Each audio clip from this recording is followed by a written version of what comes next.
후쿠시마 오염수와 아무 상관없는 IAEA 보고서. 이정용 칼럼. 후쿠시마 핵오염수를 두고 과학적으로 투명하게 그리고 객관적으로란 말이 요즘처럼 많이 나온 적이 있었나 싶다. 시찰단 21명이 일주일을 다녀와서 보고서 비슷한 것을 냈지만 안전성 여부에 대한 명쾌한 해답은 보이지 않는다. 오염수에 대한 안전성 여부는 투명하고 객관적인 전문가에 의해 어떻게 확인되는가에 달려있다. 여기에서 검증이란 용어가 나왔다. 윤석열 대통령은 후쿠시마 오염수에 대해 지난 7일 과학에 기반한 객관적인 검증이 이루어져야 한다는 우리 국민의 요구를 고려한 의미 있는 조치가 이루어지기 바란다고 한일 정상회담 공동 기자회견에서 언급했다. 이에 기시다 총리는 한국에서 우려의 목소리가 있다는 점을 잘 인식하고 있다면서 일본 총리로서 일본 국민 그리고 한국 국민의 건강과 해양 환경에 나쁜 영향을 주는 형식의 방류는 인정하지 않을 것을 말씀드린다고 말했다.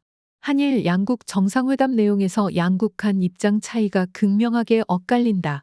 윤 대통령이 언급한 검증이란 용어는 사실을 확인하고 검사하여 증명한다는 의미가 있다.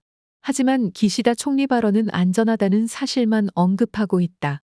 이후 일본 주무장관인 경제산업성 니시무라 야스토시는 9일 강요회의를 마치고 기자회견 중 시찰단 방문 목적에 대한 답변에서 한국 쪽의 이해를 돕기 위한 대응으로 처리수의 안전성에 대한 평가나 확인을 하는 것이 아니다라고 말했다. 시각 차이가 극명하게 드러난다. 한국은 검증하겠다고 했지만 일본은 이해를 돕기 위한 시찰단으로 봤다. 여기서 과학이라 단어가 끊임없이 등장한다.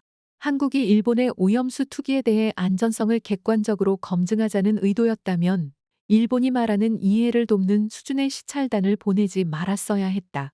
우리가 검증 없는 일본 자료를 그것도 요구에 마지못해 제출하는 자료를 100% 믿어야 한다면 판단 오류의 시작이 될 것이다. 1박 2일의 시찰단 일정이 5박 6일로 늘어나고 파견 인력도 한국 측 요구로 21인으로 늘어났지만 안전성 여부를 제대로 따졌다는 언급은 전혀 없다. 다핵종 제거 시설로 처리한 133만 톤의 저장 오염수 3분의 2가 기준치를 초과해 있다는 사실은 일찍이 일본 측 보고서에서 드러난 바 있다. 이 조사에서 사용된 ALPS의 성능 자체가 미심쩍은 것과는 별도로 저장 오염수의 3분의 2가 기준치를 초과했다는 것도 사업자인 도쿄전력 주장이지 객관적으로 검증된 자료가 아니다. 더 많은 오염수, 어쩌면 모든 오염수가 기준치를 초과했는지도 모를 일이다. 그동안 고장이 발생한 기록 내용과 초기부터 현재까지 ALPS를 거쳐 각 탱크에 저장하는 방식과 이 과정에서 설비, 운영상 문제가 발생한 내용에 대해 충분한 조치가 이루어졌는지 성능 검증 측면에서 확인이 필요하다. 사실 이러한 설비와 직접적으로 연관된 자료는 일본이 자체 개발 과정에서 확보한 지적 소유권 자료를 일부 공개해야 하므로 접근이 어려울 수 있다. 핵종을 측정하는 샘플의 대표성과 저장 오염수 핵종 분석 자료는 ALPS 처리 중 방사능 제거량을 확인하는 데 유용할 수 있다. 하지만 1000개가 넘는 각 저장 탱크의 64개 관리 핵종 분포 자료는 없다. 이처럼 검증 작업은 현재 약점이 되는 ALPS 설비의 취약점이 통째로 드러나는 일이므로 자료 공개가 어려워 객관적 검증은 불가능할 것이다. ALPS는 차라리 성능 불량으로 단정하는 것이 사실에 더 가까울 것이다. 도쿄전력이 고심하는 오염수 처리가 무의미할 정도로 핵사고에 따른 상당 수준 방사능이 지금도 비의 식겨강으로 지하수로 바다에 흘러들어가고 있다는 현실을 놓쳐서는 안 된다. 특히 지하수 문제는 원자로 핵연료 용융물이 콘크리트 바닥을 뚫고 얼마나 지하로 내려갔는지 아무도 모른다. 최근 국회 세미나에 참석한 아론 마이아니 박사는 텔루륨 127이 발견된 사실을 언급하며 핵연료 용융물에서 핵분열이 진행되는 점을 지적한 바 있다. 사고가 아직도 진행형이라는 것이다. 이 코륨 덩어리가 지하수와 계속 접하여 지하수를 오염시키고 매일 바다로 흘러가지만 이로 인한 방사능 평가 발표 자료는 어디에도 없다. 지금까지 얼마의 방사능이 바다로 흘러들어갔는지 확인하여 검증한 자료도 없으므로 후쿠시마 앞바다는 지금도 위험한 상태이다.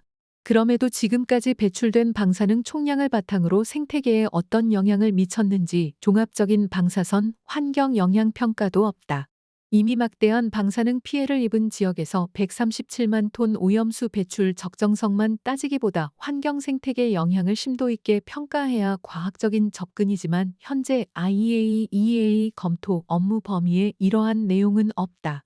한국 정부와 원자력계는 일본에 상당한 신뢰를 주고 있지만 막상 도쿄전력과 일본이 제시하는 기록은 객관적으로 검증되지 않은 자료가 대부분이다.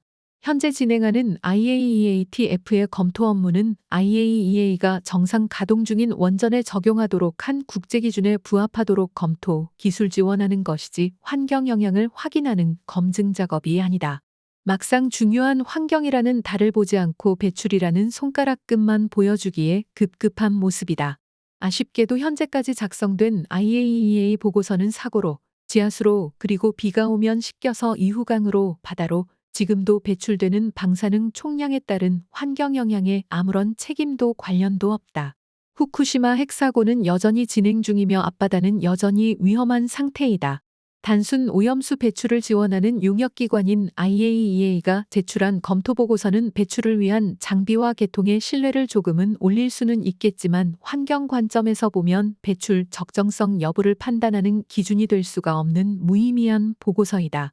따라서 이 보고서를 후쿠시마 오염수 투기의 근거로 사용되는 것은 마땅히 거부해야 한다.